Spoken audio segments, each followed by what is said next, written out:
Good evening, friends, neighbours. Hope we find you well. In this country, there's a wet day, windy. It wasn't wet when I was going to mass this morning, 11:30, and even when I was coming back. But it wasn't too long back when blew down a blinking gale of wind there. I often think when we wind here, there might be tornadoes over in the United States because we are next to the United States, so if there's a tornado there, we get a bit of it here by way of a high wind. But however, we have to take whatever God sends, isn't that right? And and we sort of do our best, don't we? In many ways. But I'm going to talk about now, as when I grew up, and it was an auto boy, a master's in the universal language of Latin. That's what it was called, the universal language. So that you get mass any part of the world. And it's been interfered with, unfortunately, and was never in Vatican II. But here's Cardinal Muller reveals the curious hostile attitudes toward the Tridentine Mass, calls it that, but it's that Mass in Latin. And it's very uplifting. It robs our church's respect in this country and confessions respect. Practically 100% of Catholics was practicing the Catholic faith, churches respect, confessions respect. But Cardinal Muller had an important job in the Vatican under Pope Benedict and maybe before that as well. But here's what he says. Even it seems very unlikely that a text, totally banning the tradition Mass will appear soon. The fact remains that testimonies of the radical, viceregal may be a better word, opposition of the members of the Dicastery for Divine Worship and the discipline of the sacraments against the Tridentine Mass, in other words, the universal language, are multiplying. Here's a new testimony given by Cardinal Muller on the context. The Cardinal confided what he heard from a senior representative of the Dicastery for Divine Worship and the discipline of the sacraments during a recent exchange after the Feast of Pentecost. Cardinal Muller explained how moved he was to have been able to celebrate Holy Mass in the Chartres Cathedral in front of a crowd of young people on Pentecost Monday.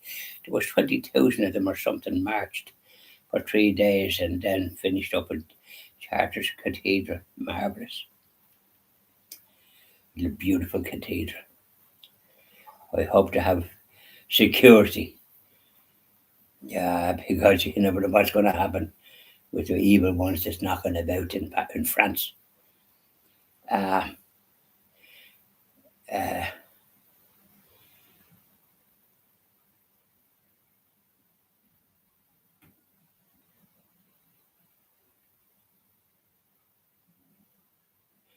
the Mass had been celebrated in the ancient rite, or the extraordinary form of the Latin rite, according to the popular.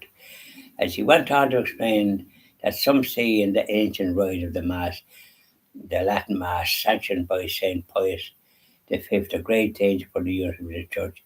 It is a danger that they consider greater than the falsification of the creed or even the absence of the celebration of Mass.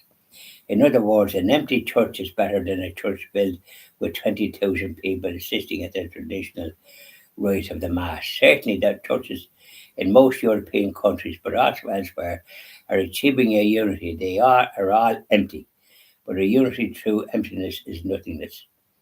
The senior prelate continued the explanation.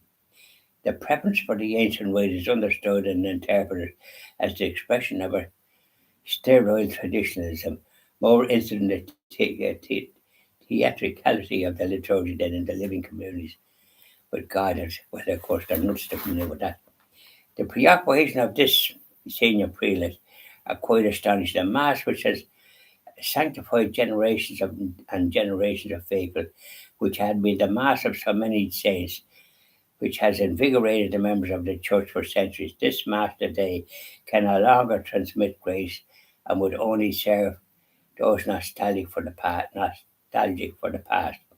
And what is there to say of its roots? In particular vocations, one only has to look at a number of occasions and priestly ordination in Europe, especially to see the difference. Such blindness can only be a divine punishment in wanting to follow the post-consular reforms at all costs. The men of the church have ended up no longer seeing the truth, and reality escapes them. But in their stubbornness, it seems that they prefer to see the church run aground rather than admit their error. Perseverance, persever, pers, persever, persevere, diabolicism, diabolic. But our folly will not prevent the traditional mass from continue to invigorate the faithful who are nourished by it. And of course, vocations. There's plenty of vocations. And of course, the mass with the priest facing the tabernacle, not turning his back on it. So the churches were fortunate to have some here, but it's very depressing to see a priest coming out, no water service or nothing. And we have a good priest, but you could do with some adults practicing Catholics being dressed in the soutana or surplice and assist the priest.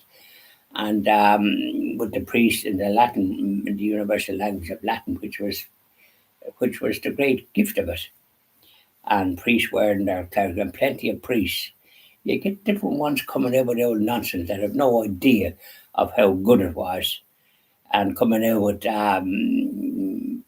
odd sorts of old nonsense that didn't exist, because those people that are talking about it as if we were ruled by clerically around by the priest or something.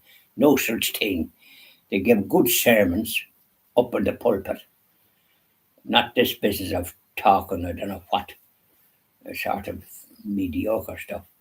None of that. There was good priests, and then you had missions every year.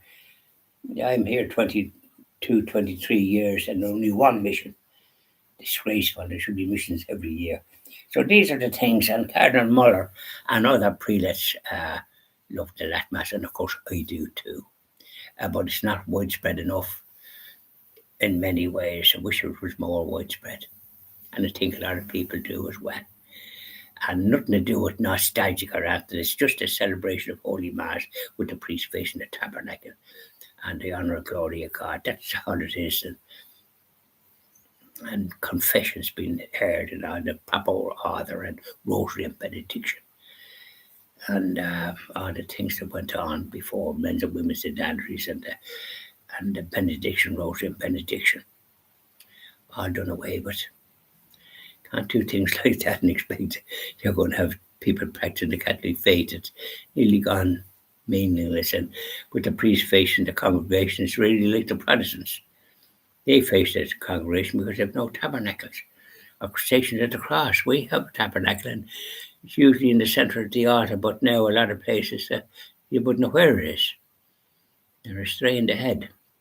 So by now, and there's Cardinal Muller, and he had a big position in the Vatican years ago, and he still has a lot of influence worldwide. I heard him on EWTN and World Over and various other programs. He's a joy to listen to. Bye now.